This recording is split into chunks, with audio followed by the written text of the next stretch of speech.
Hola chicos y chicas, ¿cómo se encuentran el día de hoy? ¿Ya listos para la parte 4 de teoría del color? Hablemos de algunos objetivos académicos en la pintura y derivados como el diseño gráfico o la ilustración. Hablemos de la armonía cromática. Armonizar significa coordinar los diferentes valores que el color adquiere en una composición. En otras palabras, se trata de lograr una combinación equilibrada y agradable visualmente. En una composición armónica, todos los colores comparten una parte común con los demás colores componentes. Esto crea una sensación de unidad y cohesión en la obra. En términos más específicos, las combinaciones armónicas pueden lograrse utilizando modulaciones de un mismo tono o incluso diferentes tonos, siempre y cuando en su mezcla se mantenga una relación armoniosa entre ellos. Es decir, los colores deben compartir ciertos pigmentos o características para que la composición sea visualmente agradable. Anteriormente estudiamos el beso de Klim, el cual es un excelente ejemplo de armonía tonal, ya que todos los colores tienen en su mayoría una tendencia cálida, hasta algunos colores fríos cumplen lo que es este parámetro. Además de que los tonos predominantes, como lo son los amarillos, tienen un manejo de gradación tonal excelente para bajar la intensidad de este tono y no distraiga del tema principal. Pero entremos más a fondo en este tema. Los pintores consideran cómo los colores interactúan entre sí en una obra. La elección de los colores, como ya lo hemos visto, puede afectar la atmósfera, la emoción, el mensaje y la percepción general de la pintura. Al utilizar la armonía de color en una representación gráfica, podemos recurrir al círculo cromático como herramienta, ya que podemos diseñar nuestra paleta de colores armónica de manera más efectiva. Ahora vamos a explorar los grupos de tonos. El primer grupo que vamos a ver es el dominante. Aquí el color principal sirve para destacar los colores que lo acompañan, especialmente el complementario. Este tono es el que prevalece en la obra, atrae la atención del espectador y establece el estado de ánimo general. Como ejemplo vamos a utilizar este color que es el magenta. Y yo les pregunto a ustedes, pregunta de examen, ¿cómo neutralizo este color? Pausa tu video y neutraliza este tono en una de tus hojas de actividad. Ahí en pantalla les dejo cómo neutralizar el tono dominante. Esta es una de varias formas que tenemos para neutralizarlo. Si no sabes por qué se hace de este modo, revisa las clases anteriores, ahí viene la respuesta. En este punto ya no me voy a detener a explicar porque ya lo tendrían que saber y lo tuvieron que practicar. Seguimos. Siguiente pregunta. ¿Puede el color dominante ser un color neutro? La respuesta es sí. Solo hay que variar la cantidad de luminosidad de los colores que lo van a acompañar. Después tenemos el grupo de colores tónicos. Aquí son colores complementarios con una valoración alta en la mayoría de las veces. Es un color que siempre va a resaltar dentro de nuestra combinación. Se utiliza como acentuación o animación en nuestra representación. Yo escogí ese verde de clave alta. Pregunta de examen. ¿Cómo igualo este tono? Pausa el video e iguala este tono en tu hoja de actividad.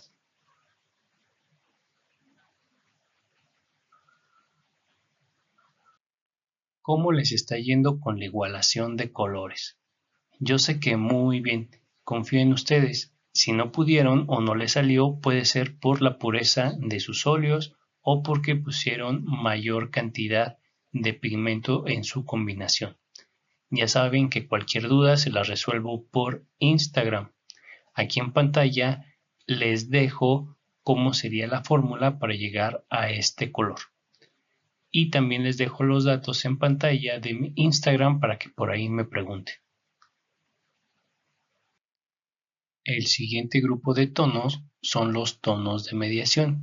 Estos concilian cada uno de los tonos anteriores.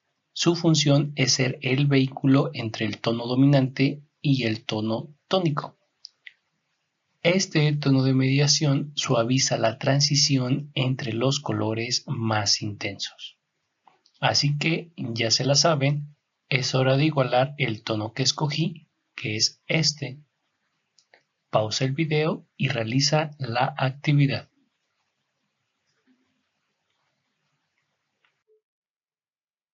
Para los que todavía se traban, les dejo los tonos a utilizar para la igualación de color. Aquí están. También ahí tienen el círculo cromático y la clave de cantidad para alcanzar los tonos. Ya saben deducir el color, más ayuda ya no les puedo dar. Repaso. Tono dominante, color neutro que sirve para destacar los colores que lo acompañan, especialmente el complementario. Tónico, color complementario con una valoración alta, es un color que siempre va a resaltar dentro de nuestra combinación. Se utiliza como acentuación o animación en nuestra representación. Y tono de mediación, concilia cada uno de los tonos anteriores. Su función es ser el vehículo entre el tono dominante y tónico. Y aquí los tenemos. Tono dominante, tónico, mediación. Vamos a pasar de la teoría a la práctica. Quedamos que el dominante es el que más. Bueno, aquí está. Luego quedamos que el tónico, al ser un tono de acentuación o animación, va a ocupar en nuestra obra partes que queremos resaltar. Por ejemplo, si este es nuestro tónico y lo pasamos a este cuadro, yo quiero que resalte esta parte de abajo. Entonces aquí lo coloco. Luego tenemos el de mediación, que es un color que une las contrapartes. Por ende debe de ser utilizado en menor medida y sutilmente, por lo regular sobre la tonalidad tónica. Y bueno, en pantalla tenemos el ejemplo de cómo usarlo. Ahora que ya tenemos nuestra paleta de color, vamos a ponerla sobre nuestra obra. ¿Qué tal? Acabamos de descubrir que Patricio Estrella utiliza la regla de armonía cromática y aunque varían los tonos que nosotros utilizamos en nuestro ejemplo, se siguen respetando los parámetros de armonía. La variación de tonalidad es muy poca. Con esto podemos darnos cuenta que no solo en la pintura académica se ocupa la armonía cromática, también en la cultura pop lo podemos encontrar. Aclarado esto, seguimos. Cuando combinamos colores en una obra de arte o diseño, estamos explorando la armonía cromática. Imagina que unimos los tonos que utilizamos para representar a Patricio Estrella. Al hacerlo, se forma una figura geométrica, un triángulo. Pero, ¿qué significa esta figura dentro del contexto de la armonía? Significa que los tonos que lo componen están a una distancia considerable entre sí. En otras palabras, son complementarios. Y así como este triángulo equidistante, hay algunos más. Tenemos diferentes tipos de relaciones armónicas y contrastes. Dependiendo de la teoría que se esté viendo, pueden variar unas de otras. Las siguientes son las estandarizadas. Armonía monocromática, armonía equidistante, armonía complementaria, armonía doble complementaria y armonía complementaria dividida. Sobre la armonía monocromática, utilizamos diferentes tonos de un solo color, por ejemplo, distintos tonos de verde. Esto nos da la sensación de elegancia y relajación. También sobre la armonía complementaria dividida, tomamos un color y sus dos colores complementarios.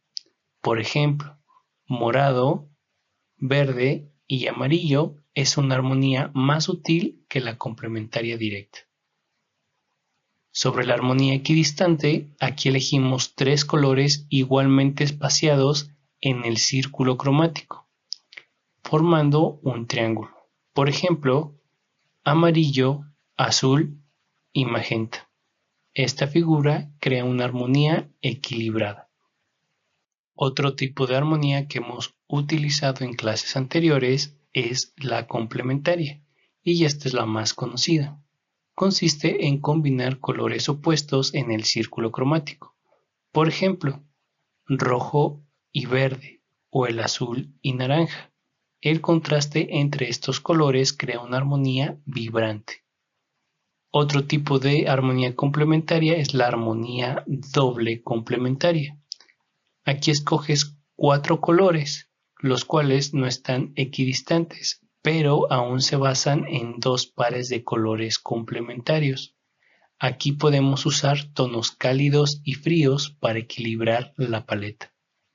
Ahora que ya sabemos cómo se utiliza una armonía cromática, vamos a estudiar la aplicación del color que se realizó en este hermosísimo cuadro de Renoir, La danza en el pueblo.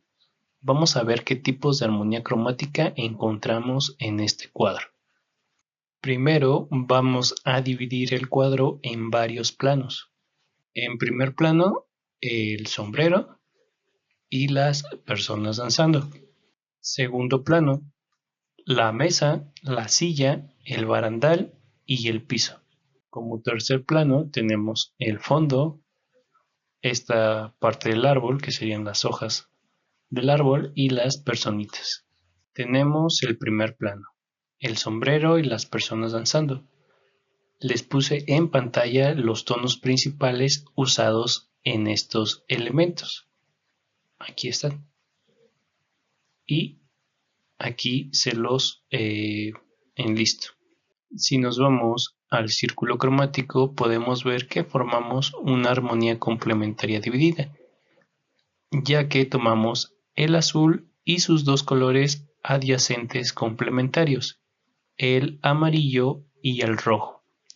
¿Por qué dejamos afuera el blanco? Bueno, el blanco no figura porque es un tono neutro y no está dentro del círculo cromático.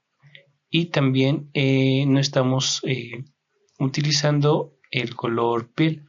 ¿Por qué? Porque es un derivado o una combinación entre el rojo y el amarillo. Recuerden que estamos simplificando, por eso solamente estamos utilizando 3 de los 5 tonos que habíamos encontrado. Ahora seguimos con el segundo plano. Hacemos lo mismo que en el anterior caso. Ubicamos los tonos principales y se los muestro en pantalla. Aquí están, el amarillo, blanco, azul y tenemos este tono violáceo. Y como se pueden dar cuenta, son tonos un poco más apagados, más neutralizados. Y aunque no se crea una armonía complementaria dividida estrictamente, la regla se respeta, ya que los 4 colores, aunque no están equidistantes, aún se basan en 2 pares de colores complementarios. Seguimos con el tercer plano, misma dinámica, ubicamos los tonos principales y se los muestro en pantalla. Tenemos el azul del fondo, el verde de las hojas del árbol, el tono piel que tenemos aquí de las personitas y este color verde que está aquí entre las luces o la iluminación de esta parte del fondo. Aquí están acomodados los tonos que encontramos y aquí están acomodados en el círculo cromático. Acá tenemos una combinación análoga en los tonos fríos y complementaria con el tono marrón. En pantalla les dejo cada plano con sus respectivos tonos principales y el blanco y negro para subir o bajar luminosidad. Ahora vamos a identificarlos en sus respectivos grupos cromáticos. El grupo dominante le pertenece al tercer plano. ¿Por qué? Porque en el grupo dominante recuerden que siempre vamos a tener colores neutros que sirven para destacar los colores que lo acompañan, especialmente el complementario. En el grupo tónico está el primer plano. ¿Por qué? Porque el color complementario con una valoración alta es un color que siempre va a resaltar dentro de nuestra combinación. Y el segundo plano le pertenece al grupo de mediación porque concilia cada uno de los tonos anteriores. Su función es ser el vehículo entre el tono dominante y tónico. Como pueden darse cuenta, esta misma teoría la acabamos de aplicar a grupos de más de un color por grupo. Solo hay que seguir los parámetros correspondientes. Y así es como terminamos la clase de hoy. Espero les haya gustado mucho y sobre todo hayan aprendido algo nuevo o recordando lo que vieron alguna vez en clase para los que ya son avanzados. Recuerden que si algo no entendieron pueden volver a ver las clases. Son gratis. Y si algo definitivamente no entienden, ya saben que pueden mandarme mensaje al DM de mi Instagram personal o consultar a los expertos aquí mismo en los comentarios, que son los que me corrigen o ayudan a entender mejor lo que explico en clase. Y pasamos a la tarea. Vamos a reproducir esta icónica pintura de Vincent van Gogh, La habitación de Arles de 1888. Pero después de que tengamos nuestro encaje y antes de empezar a pintar, vas a identificar los elementos que están en primer, segundo y tercer plano dentro del cuadro, y dentro de estos grupos vas a identificar los tonos principales, y una vez que tengas esta info, identificas cuál plano es dominante, cuál tónico y cuál de mediación. Y ya hecho esto, ahora sí te pones a pintar. En resumen, vas a realizar el mismo análisis que hicimos hoy con el cuadro de Renoir, pero se lo vas a aplicar ahora al cuadro de Van Gogh. La imagen te la dejo en el link de la descripción de este video. Y de mi parte por esta ocasión es todo. Hagan sus tareas, pórtense bien, denle like al video, suscríbanse y síganme en mi Instagram personal. Cualquier duda por ahí les contestaré. Bye.